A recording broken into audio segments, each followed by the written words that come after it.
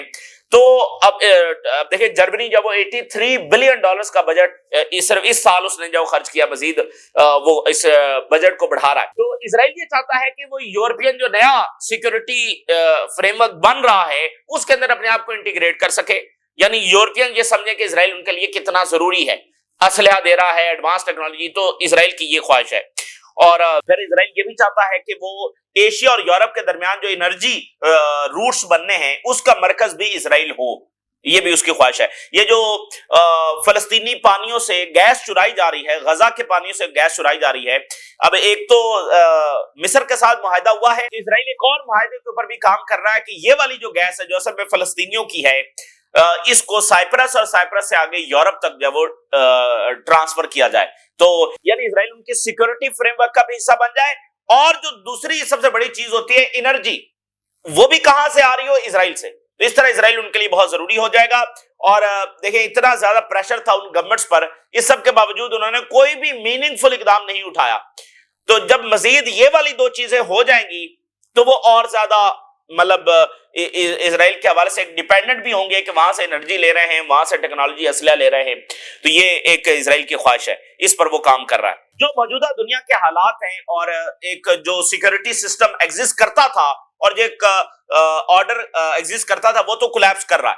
تو اب ہر ملک اپنا سوچ رہا ہے، جیسے یورپ اب اپنا سوچ رہا ہے، امریکہ سے ہٹ کر اپنا سوچ رہا ہے، تو اسی طرح جو باقی امریکن اتحادی ہیں وہ بھی اپنا سوچ رہے ہیں. اور اس ماحول کے اندر بہت سارے ملک جو وہ نیوکلیر کی طرف جا رہے ہیں.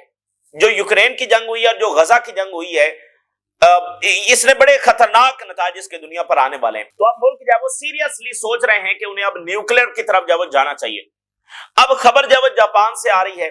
جاپان جو ہے وہ نیوکلیر پاور بننے کا ارادہ رکھتا ہے، کیونکہ امریکہ کی جو سیکورٹی گارنٹیز ہے اب اس پر کوئی اعتبار نہیں ہے، کسی بھی وقت کچھ بھی ہو سکتا ہے. تو جاپان نیوکلیر بننے کا ارادہ رکھتا ہے. اور چائنا سے آج سٹیٹمنٹ جاری ہوئی ہے کہ چائنا نے خبردار کیا ہے کہ وہ کسی صورت افورڈ نہیں کریں گے جاپان کو نیوکلیر بننا. کسی صورت یہ ایکسپٹ نہیں کیا جائے گا، افورڈ نہیں کیا جائے گا. دوسری طرف جاپان ہے، وہ میرا نہیں خیال کہ اب رکے گا، وہ نیوکلیر بننے کی طرف جائے گا. اس کی وجہ ہسٹری ہے، کیونکہ جاپان نے کالونائز کیا چائنا کو. جاپان یعنی کہ حکمران رہا ہے چائنا پر، کالونائز اس نے کیا. تو یعنی جاپان اب یہ قبول نہیں کر سکتا کہ چائنا اس خطے میں طاقتور ہو، اور چائنا یعنی ایک ڈومیننس اس کے پاس، اور کل کو جاپان کو چائنا کی باتیں ماننا پڑے.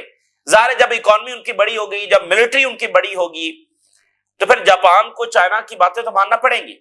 تو اس ہسٹری کو مد نظر رکھتے ہوئے کہ ہم یہاں پر حکمرانی ہماری، اور آج وہی چائنا جس کو ہم نے کالونائز کیا وہ ہمارے سامنے اور اتنی طاقت حاصل کر رہا ہے، تو میرا نہیں خیال کہ جاپان رکے گا، اور ظاہر ہے کہ چائنا بھی اس کو افورڈ نہیں کرے گا. تو اس لیے جو ایک بڑی جنگ ہے وہ پیسیفک کے اندر، جہاں پر ابھی تک شانتی ہے، یعنی شانتی ان سینس کوئی جنگ تو نہیں ہو رہی نا، بلڈ اپ ہو رہا ہے، ملٹرائزیشن ہو رہی ہے، لیکن جنگ نہیں ہو رہی ہے. تو وہاں پر ایک بڑی جنگ تائیوان کی صورت میں، جاپان کی صورت میں، ساؤتھ کوریا، نارتھ کوریا کی جو ٹینشنز ہیں، فلپائنز اور چائنا کی تو ایک بڑی جنگ جو وہ آنے والے ٹائم میں وہاں پر چھڑ سکتی ہے.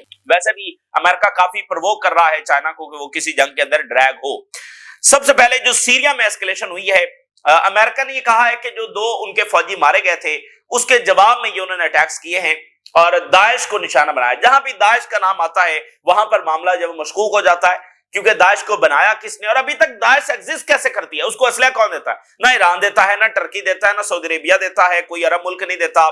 ٹھیک ہے نا، امریکہ بھی داعش کے خلاف آپریشن کر رہا ہے، رشیا بھی داعش کے خلاف کر رہا ہے. تو یہ داعش ہے کون، اس کا اسلحہ کہاں سے آتا ہے، اس کی فنڈنگ کہاں سے آتی ہے؟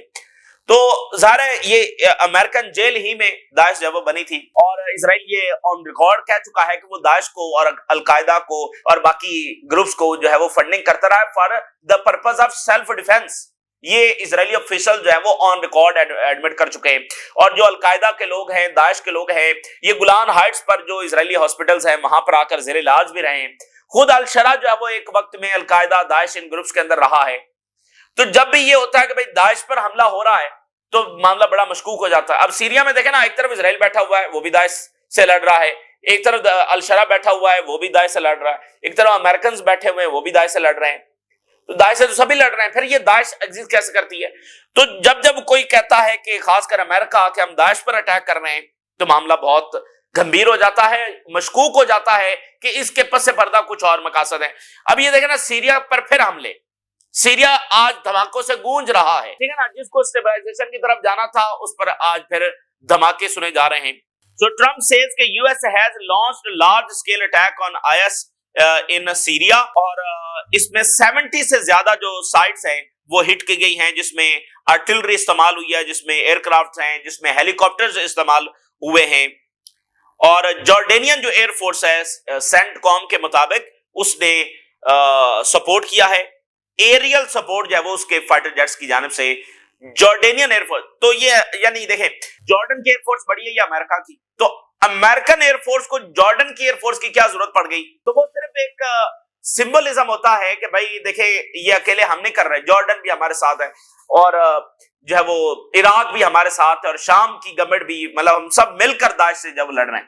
یہ نہیں کہ امریکہ یہاں پر کوئی جنگیں چھیڑ رہا ہے, تو یہ اس لیے وہ اس کو بھی شامل کر لیا, اس کو بھی شامل کر لیا. تو جارڈن نے کیا سپورٹ دینی ہے امریکہ کو؟ تو ویسے یہ جو ساری مونارکیز ہیں, اصل جو مسئلہ ہے وہ ظاہر ہے الٹیمیٹلی مونارکیز پر آتا ہے, کیونکہ یہ مونارکیز اب اتنی کمزور ہو چکی ہیں, یعنی اتنی ڈیپینڈنٹ ہو چکی ہیں کہ ان کا سروائیول اب ویسٹ اور اسرائیل کے ساتھ لنک ہے. یہ بات مطلب وہ سمجھتے ہیں اور اس بات کو ایڈمٹ کر چکے ہیں, اور اتنے کمزور ہو چکے ہیں کہ ان کو پتا ہے کہ ان کا سروائیول جو وہ اسرائیل اور ویسٹ اور امریکہ کے ساتھ لنک ہے. تو اس لیے جو وہ کہتے ہیں ان کی بات ماننا پڑتی ہے, ٹھیک ہے نا. دیکھنا ایران سے جانے والے میزائل تو کسی نے نہیں گرائے, جارڈن کو گرانا پڑے. تو جارڈن کو پتا نہیں ہے کہ اس کا پبلک اوپینین سطح کے اوپر کیا ریئیکشن آئے گا, لیکن اس کو کرنا پڑے, کیونکہ وہ سمجھتا ہے کہ اس کی یہ جو بادشاہت ہے, منارکی ہے, وہ تبھی جاری رہ سکتی ہے جب اسرائیل, امریکہ اور ویسٹ کی سپورٹ ہو.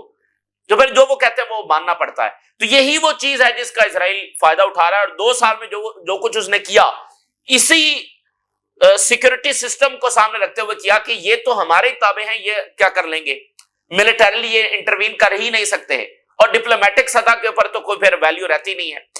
تو یہ بنیادی مسئلہ مڈل ایسٹ میں کہ اسرائیل کو کنفرنٹ کیوں نہیں کیا جا پا رہا. اسرائیل کو اتنی بڑی طاقت بھی نہیں ہے کہ حماس اور حزب اللہ کیا تو اس کی 1 لاکھ کیجوالٹیز ہو گئی ہیں. تو پھر یہ ملک کیوں, مطلب اتنی بڑی فوجیں, اتنے بڑے ملٹری بجٹس, اس سب کے باوجود اسرائیل کو کنفرنٹ کرنا تو دور کی بات, ایئر سپیس بھی شٹ ڈاؤن نہیں کر پا رہے. تو بنیادی مسئلہ سب سے نیچے, تو باٹم لائن یہ ہے کہ ان کی جو مونارکیز ہیں وہ لنک ہو چکے ہیں, یعنی ان کا سروائیول ہی اسرائیل کے ساتھ ہے. اور دیکھیے کہ مطلب اسرائیل یہاں پر جمہوریتیں بھی نہیں آنے دیتا, کیونکہ وہ اسرائیل کے انٹرسٹ میں نہیں ہے, ٹھیک ہے نا. تو یہی جو سسٹم ہے وہ قائم رکھنا اسرائیل کے انٹرسٹ میں ہے, تاکہ آسانی سے ان کو جو تابع کیا جا سکے اور یہ انڈیپینڈنٹ فیصلے نہ کر سکے. تو جارڈن نے اس میں حصہ لیا, اور امریکہ نے کہا کہ ہم نے دمشق کی گورنمنٹ کو پورا اعتماد میں لیا ہے. دمشق کے اوپر بہت سارے ایئر کرافٹ جو وہ فلائی کیے ہیں, عراق کے اندر بہت سارے آپریشنز ہوئے ہیں, اور 23 دہشت گرد وہ کہہ رہے ہیں مارے گئے ہیں. US launches operation Hawkeye strike in response to the troops killing in Syria. تو بہرحال اب یہ امریکہ کے حملے اور اکتوبر 7 کے بعد یہ سب سے بڑے حملے, تو اس کے پیچھے کیا مقاصد ہیں یہ بہرحال پتہ چل جائے گا, لیکن یہ سیریا کے لیے اچھا نہیں ہے. اور رشیا سامنے آیا ہے, اور رشیا نے IAEA چیف کو وارن کیا ہے to maintain neutrality on Iran nuclear file. مطلب ایران بھی تو مین اس چیف کے بارے میں بات کر رہا ہے نا کہ یہ تو اسرائیل کے ہاتھوں میں کھیل رہا ہے, اور اس نے ساری جو حساس انفارمیشن ہے ہمارے سائنٹسٹ کے بارے میں, ہماری فیسلٹیز کے بارے میں, وہ اسرائیل کو دی ہے. اور یہ وہ چیف ہے جس کے ہوتے ہوئے یعنی اس نے ابھی تک کنڈیم نہیں کیا جو ایران کی نیوکلیر سائٹس پر اٹیک ہوا, جو IAEA کے اس میں لکھا ہوا ہے کہ کسی بھی نیوکلیر سائٹ پر اٹیک نہیں کیا جا سکتا. تو اس بندے نے ابھی تک جب وہ کنڈیم نہیں کیا اسرائیلی حملوں کو. تو یعنی ایران کہہ رہا تھا نا, باقی تو کوئی ایران کے ساتھ مل کر IAEA کو کوئی بات نہیں کر رہا تھا. تو رشیا یعنی اس معاملے میں سامنے آیا, یہ ایک انٹرنیشنل انسٹیٹیوشن ہے, تو رشیا نے اس کو خبردار کیا ہے کہ ذرا نیوٹرل ہو کر رہو, ٹھیک ہے نا. یعنی ایران کے موقف کو اس نے مضبوط کیا ہے. تو دیکھیں جس طرح سے یہ آرڈر بدل رہا ہے, اب یہ ادارے بھی, ان کی کریڈیبلٹی بہت ڈیمیج ہو رہی ہے. پھر رشیا نے کہہ دیا کہ تم نیوٹرل نہیں ہو, تو بس بات ٹھیک ہے بھائی, ایک پوزیشن انہوں نے لے لی کہ تم نیوٹرل ہو ہی نہیں. تو ایران کہہ رہا ہے کہ ہم اس کو ایکسیس نہیں کرنے دیں گے. جب وہ نیوٹرل ہی نہیں ہے تو اس کو ایکسیس کیوں کرنے دیا جائے؟ تو پہلے یہ ہوتا تھا کہ صرف ایران ہے، مطلب ایران بات کر رہا ہے تو ایران کو تو وہ کہتے ہیں کہ یہ غلط ہے. تو اب جب رشیا اور چائنا بھی اس کے موقف کی حمایت کر رہے ہیں تو پھر اس میں وزن پڑ جاتا ہے. ترکی نے یہ کہا ہے کہ F-35 ہم لینا چاہتے ہیں، یہ ہماری پریورٹی ہے، لیکن اسرائیل اور یونان جو ہے وہ ایگزرٹنگ پریشر ٹو پریونٹ اس فرام obtaining these aircrafts. یونان اور اسرائیل امریکہ پر پریشر ڈال رہے ہیں، لابینگ کر رہے ہیں کہ ہمیں ایئرکرافٹس نہ ملے. تو ترکی کے لیے بہت ضروری ہے اور باقی ملکوں کے لیے بہت ضروری ہے کہ وہ آپس میں اتحاد رکھیں ریجن میں، ایران کے ساتھ باقی ملک جو ہے. یعنی اسرائیل کیسے اپنے یونان کو ساتھ ملا لیا، سائپرس کو، ادھر ٹرکی کو تنگ کر رہا ہے، شام میں ٹرکی کو تنگ کر رہا ہے، اور وہ ٹرکی کے جو امریکہ سے معاہدے ہوئے ہیں ان کو بھی خراب کرنے کی کوشش کر رہا ہے.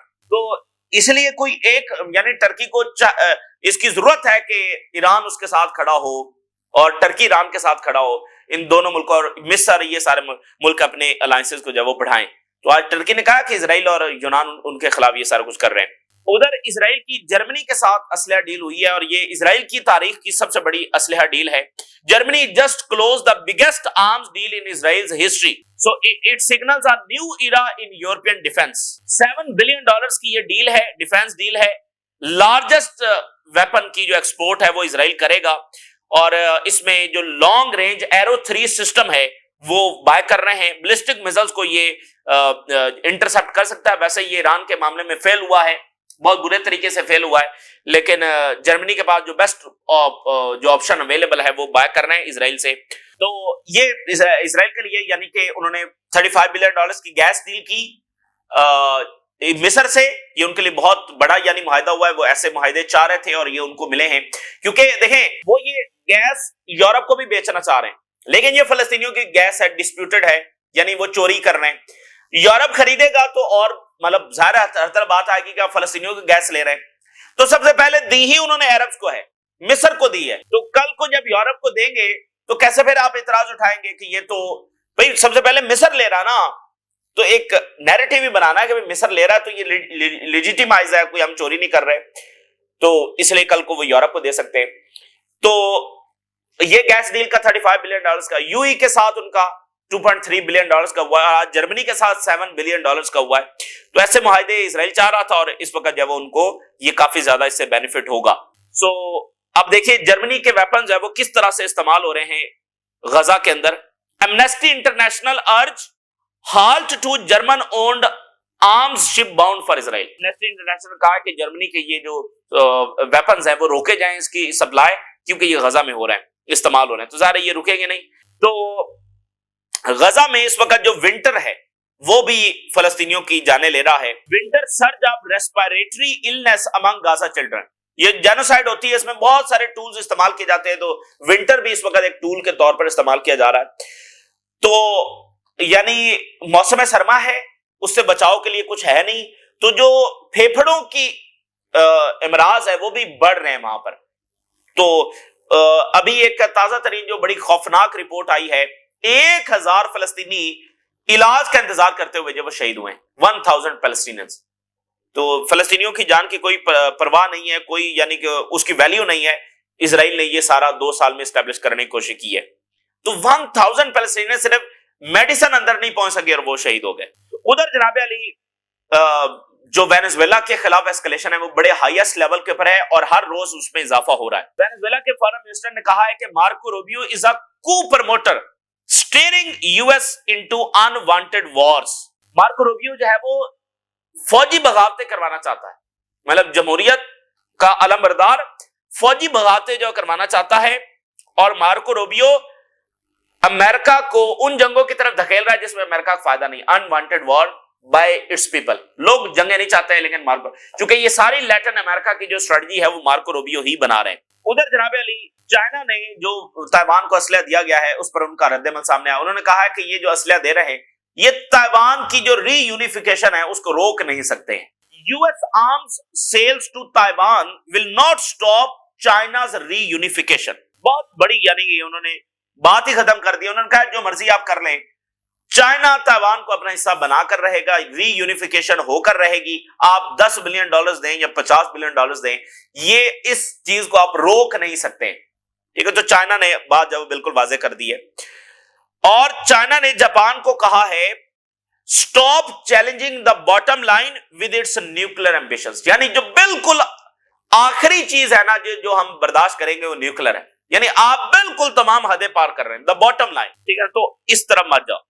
China cannot allow Japan to possess a nuclear weapons. China would not accept Japan gaining access to the possessing nuclear weapons. چاہے یہ انڈیپینڈنٹلی بنائے, چاہے یہ نیٹو سٹائل ہو, چاہے یہ یو ایس شیئرنگ کے اندر ہو کہ امریکہ کہے کہ ہم جاپان کے لیے استعمال کریں گے, اور any revision of Japan's 3 non nuclear principles, جو اس وقت طے ہوئے نا بھئی یہ نیوکلیر نہیں بنیں گے, تو اس کو ریوائز کرنا, اس بات کو, اس پرنسپل کو, یہ ہم قبول نہیں کریں گے. چائنا وارنز, اب یہ گلوبل ٹائمز چائنا کا media, China warns vigilance against senior Japanese officials claim that Japan should possess nuclear weapons. تو یہ جاپان بڑھے گا نیوکلیر کی طرف, جب بڑھے گا اور بھی ملک بڑھیں گے, ٹھیک ہے نا. اب سب کو پتا ہے کہ سروائیول صرف طاقت کے ذریعے, تو یہ جو یوکرین کی جنگ ہوئی اور جو غزہ کی جنگ ہوئی ہے اس کے اثرات آ رہے ہیں اور مزید آئیں گے. بہت سارے ملک آپ کو 2 4 5 2 3 تو لازمی آپ کو نظر آئیں گے نیوکلیر پاور بنتے ہوئے. تو یہ تازہ ترین صورتحال جو آپ کے ساتھ شیئر کیا, آپ نے رائے ضرور آگاہ کریں. اجازت دیجیے, اللہ حافظ.